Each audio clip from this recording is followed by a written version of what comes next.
பிஸ்மில்லாஹிர் ரஹ்மானிர் ரஹீம். இமாம் கசாலி ரஹ்மத்துல்லாஹி அலைஹி எழுதியுள்ளதாவது, நெருப்பை வணங்கும் மஜூனி ஒருவன் ஹதரத் இப்ராஹிம் நபி அலைஹிஸ்ஸலாம் அவர்களின் சமூகம் சென்றார்கள். தன்னை அவர்களின் விருந்தாளியாக ஏற்றுக்கொள்ள வேண்டினான்.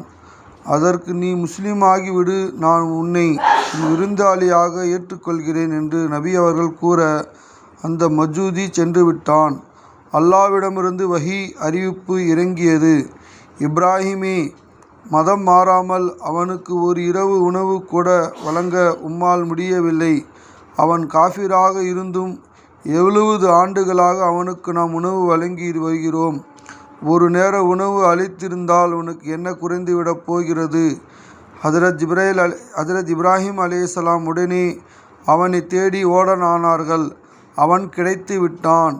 அவனை அழைத்து வந்து உணவளித்தார்கள். பிறகு அவன், நீங்களோ என்னை தேடி வந்தீர்கள், காரணம் என்ன என்று கேட்டான். ஹதரத் இப்ராஹிம் அலைஹிஸ்ஸலாம் அவர்கள் வஹி வந்த விவரத்தை கூறினார்கள்.